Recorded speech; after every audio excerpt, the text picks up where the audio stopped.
choose your decision. Decide. Welcome to another episode of 507 Garage. Today, we're just kind of going over some of the different totes we have full of parts to try to figure out what the next steps are going to be. So, I have a couple of different areas that I need to address. Well, many, but some of the areas is regarding the fittings and getting the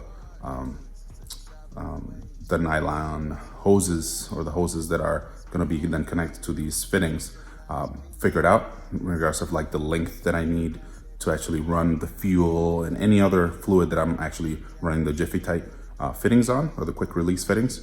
So gonna try to figure that out today, just to get an idea of pretty much what I need. I think I had ordered, I think it was a -8 or -10 vibrant fitting hose, I don't know.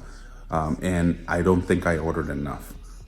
So we'll just kind of go through what I have, and you guys can kind of see some of the things that I bought. I most likely also purchased things that I thought I was gonna need and then no longer I'm gonna use. So I'm just kind of holding on to them. And then a couple items that are like from folks that we sponsor, and then, either the part didn't work or something happened and we ended up having to return it, and we decided just to kind of hold it, maybe for a future giveaway or something like that. So we'll kind of show that as well. So, but to get started, let's just get started with that. Sorry, didn't know how to do that transition. Anyways, so let's get started. So we're running currently these facelift or second gen, well, not second gen, but these are basically the facelift version of these taillights for the Lexus GS.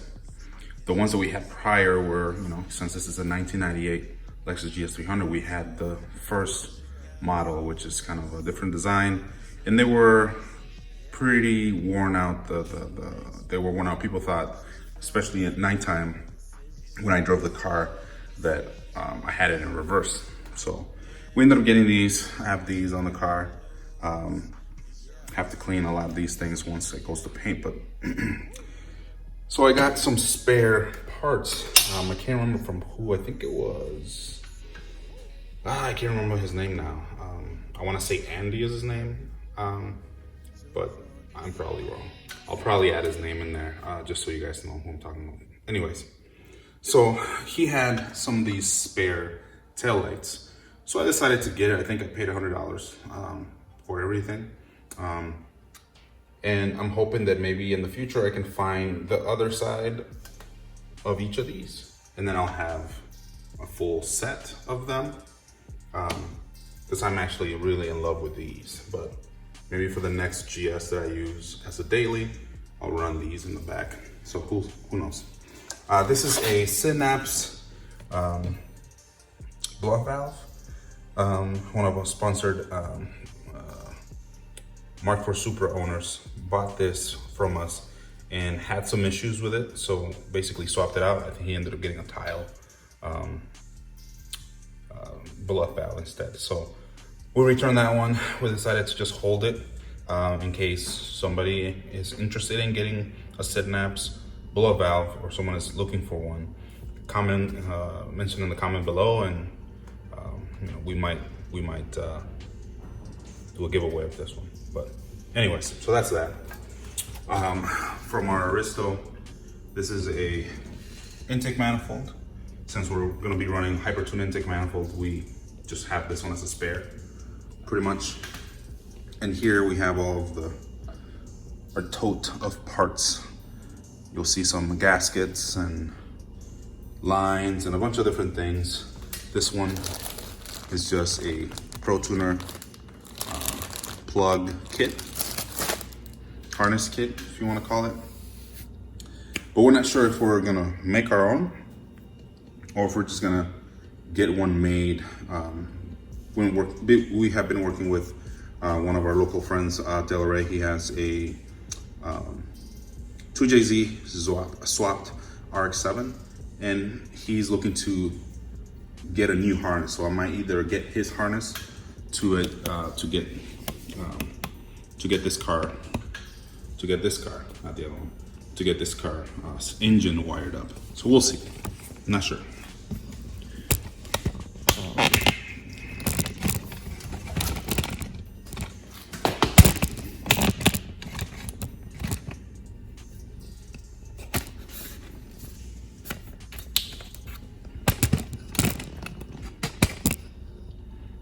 So we'll kind of go through everything we need to still get figured out.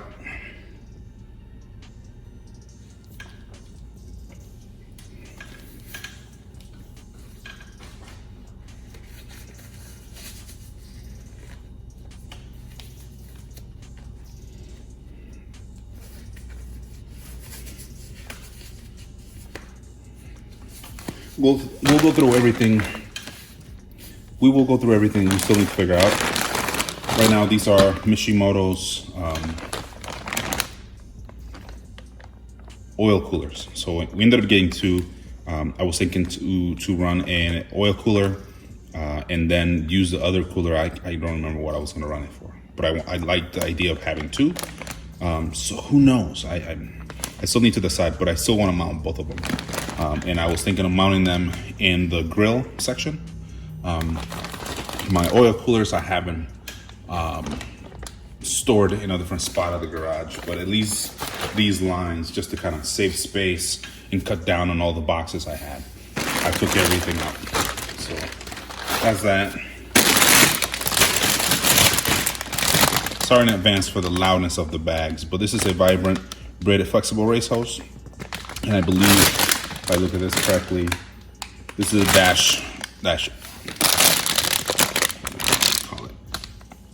This is the Dash 8 AN hose from Vibrant, and I am running Dash 8 on all of my fuel lines. So that's where that's going to come in handy. I still need to make those connections. This is, I think, a Dash 6, and I bought this, I think it was just an eBay order. So it comes with these other fittings. That I am not going to use. So this is going to be just extra since I'm running all the Jiffy Tight stuff. So pretty much anything fluid, anything where I can run a fitting of this sort, you know, these AN fittings, I'm going to be running the Jiffy Tight stuff. But it doesn't hurt to have extras as backup if anything were to happen to the car, not necessarily the car, because nothing is Dash 6, but in case I'm running any other car and it needs it. I bought these fitting adapters. They're pretty much a orb connector on one side, and on the other end is pretty much like a male-female connector. I think I took one out. Let me see. So if you see the O-ring right there, so this side would connect and seal it with the O-ring. And then on this side, it's just a female end. It's just for something I wanted to do in the fuel system, and it ended up not working. So just more spare stuff that I have. This is just the box for the Turbo Smart fuel pressure regulator. This here, it's just a box. I have their CD, I think it's an install CD or something in there. So that's why I still have the box, just to protect the CD that's in there. So it's a very small CD. So this is a eBay piece that I bought a long time ago. Same time when I bought the Dash 6 lines. And this, I think I was able to put in a HKS blow-off valve that I did have, a genuine HKS blow-off valve, but I ended up selling that because I am going to go with a Nook Performance blow-off valve instead.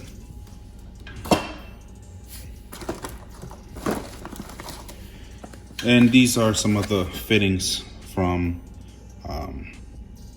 I think, no, this is not a fitting, this is an oil sandwich plate, as you can see in there. It says oil sandwich plate. But I'm not gonna use this because the dry sump comes with its own set. So I will be using the one from the dry sump. So again, it's another spare item that I have. Could easily give that as a giveaway or something. Okay, so here, when I replaced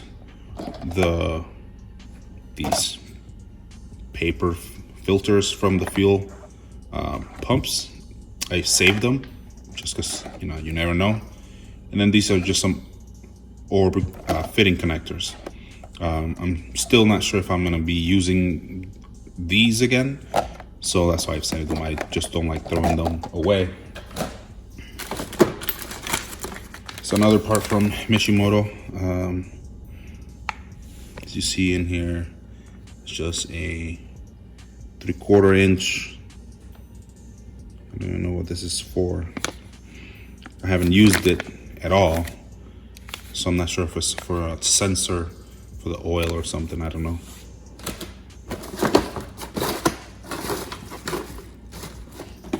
All right, so I think the rest of this is mainly all Jiffy type stuff.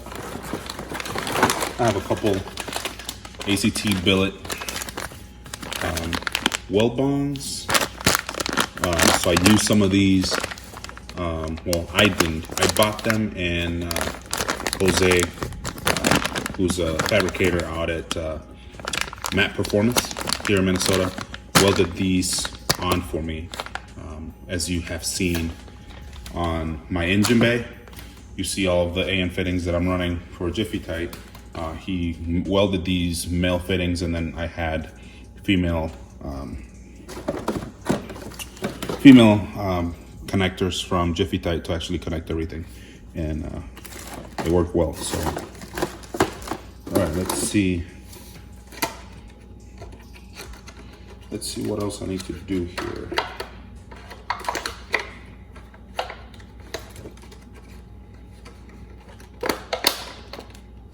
So I'm just gonna put that in there so it doesn't keep getting scratched up.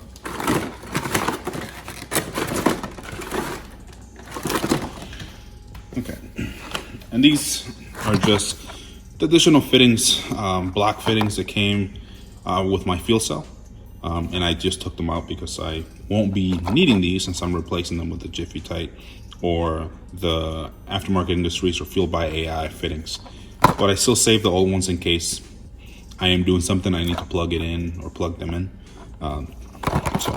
So here for the fuel system, I have this fuel safe, I think it's called discriminator valve. So what it does is, if you see this little valve that's in here, it gives you the direction of the flow of fluid. So in this case, fuel. It will come through this inlet here, and it will come out this one. And once your fuel tank starts getting full, or there's air bubbles, this little valve will move. And if you see in here, let's see if I can show you. There's kind of a rubber seal right there. You can probably see it better from right there. So this rubber seal will then press against here, and none of the fuel will necessarily back out. So then that's a good indicator for me to stop fueling. Since this is I have it covered, but this is a dry brake, so fueling is pretty quick with this. I still need to fix how it sits on the body of the car. But anyway, this just goes in here. And this fitting end is a -24. And I don't have this pulled up, but the connector on the fuel cell is a -24 as well. Yeah, I have it all covered up. But the connector on the fuel cell is a -24. I'll probably just post a picture or something on the side so you can see. So for this, I need to get a, what would you call it? I don't even know what it's called right now. It's escaping it's escaping me. But just something here to tighten around this area here where it sits. That way it's just locked in place. It just fits perfectly in there. It just needs a little bit of, something to hold it in place so it's tight in here. So most likely there will be a bracket. They will be made down here just to kind of hold it right here. And then the AN hose will go from here into the fuel cell. Anyways, so that's that. I still need to figure that out, sorry. I still need to figure that out. And I need to drill holes here to basically run the fuel lines down. And what I mean is right there. Just kind of right there. If I can show what I mean. Here, drill the holes right in that little area that you see. So then I can run the lines back from this direction, coming off that way. So, there. So, one of the things people run there are bulkhead fittings. I got some bulkhead fittings, but they're sitting on the fuel cell. Those are those purple ones you guys saw in the last video. But here, I have to decide what I'm gonna do. So, one of the things I can do today is at least get those drilled out and start working on that. So that's what we're gonna do. I need to move pretty much all of this to be able to get back here with these. I haven't necessarily put a mechanism in place to be able to get the trunk out easily, but that's gonna be in the works. So let's get to it.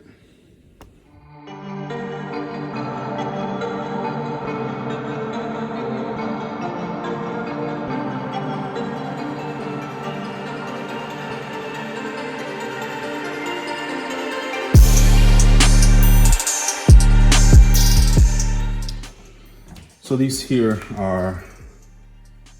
are the vents, these red ones. They're vents, and then this is the fuel return, and this is the line for the fuel pump. So I have them angled like that just because the connector is right here. In this model of fuel pump hanger is the FC 1200. The FC 1500 has a nice plug that you can kind of connect here, and then your wires are, you direct them in whichever way you want. So I wish I had those, but I do not. So let's work on trying to figure out, what direction I run it. Maybe I make the hole here, make the hole there, just to kind of keep it flowing how I want, and we'll see what happens.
All right, folks, cut two. So I measured, or I looked under the car to see if I had any space or what was on the other side of this wall, or piece of sheet metal here, to see what was on the other side.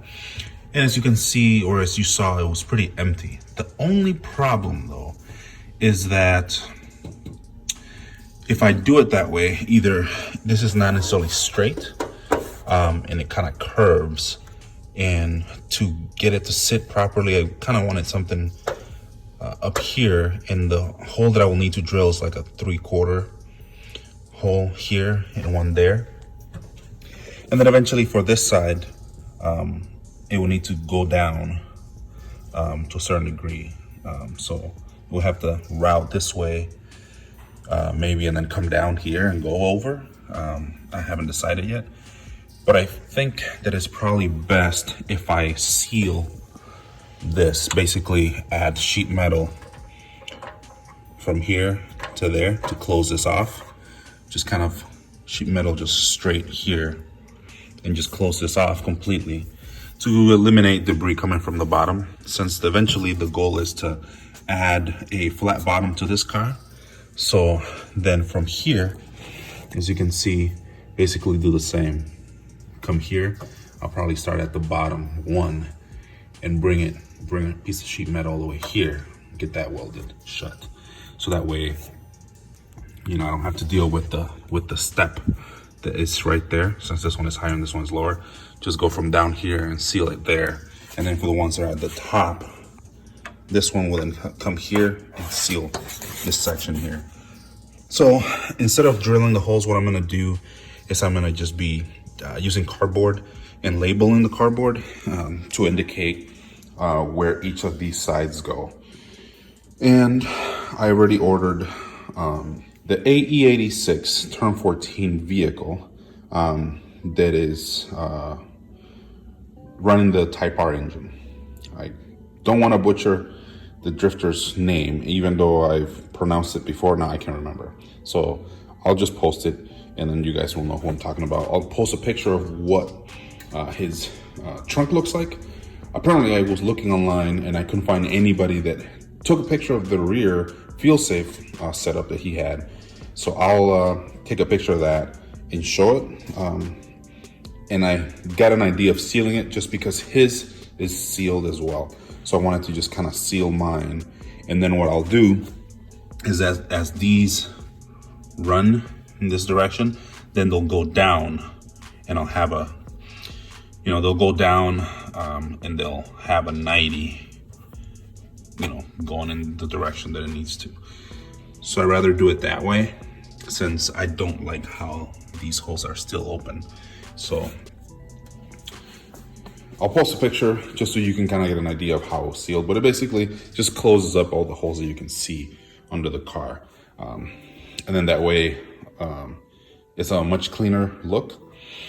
And I ordered a 45mm clamp for this, so I can actually clamp this down and close it, or at least it can be held there, because right now it's pretty loose and it can fall at any moment just by any slight movement. And since I aired out the car, it probably could fall, but who knows. And then I bought a couple other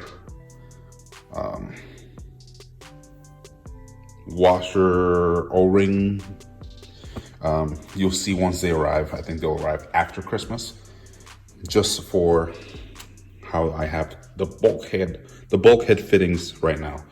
So these fittings here move a lot, just because in the position that I want them in, since they are bulkhead fittings, they basically lock in place wherever they are, you know, wherever the thread ends. So what I'll be doing is I'll be adding some seal washers on the bottom, just to basically decrease the amount of rotation that it takes to lock in place for all three of these, because these kind of move. I want them to basically be in that position. That's the design that I decided to go with. So I just want them to look like that pretty much. So to lock them in place, I need to find something that will keep them in that position, since fuel is, you know, flowing through there, and I need some type of sealant. So I'll try that and see if that works. I've seen they've been using them on other setups for fuel, so I'll give it a try and see what happens. So yeah, so instead of drilling the holes there, as I mentioned, we're just gonna use cardboard to basically go around and get the measurements so we can actually seal this off, and we'll go from there. So, all right.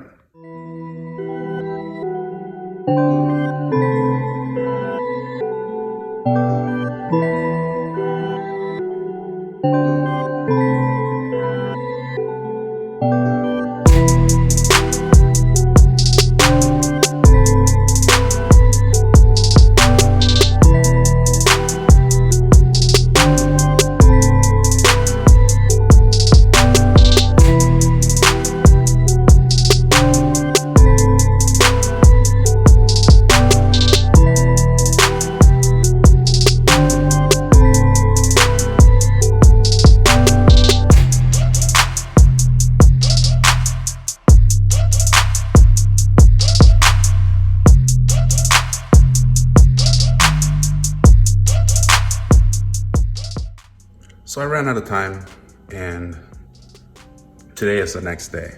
So I ran out of time yesterday. I got tired and a lot going on. As you saw, I cleaned the snow, went out in the snow at nighttime to kind of get some tools that I left in the car. So I will be most likely tonight continue working some more Christmas Eve, most likely I'll work on the car again, just to finish the other 3 sides that are left, the top and the 2 sides, just to kind of get that. And then I would have to then get sheet metal and shape it or cut it to the shape I want.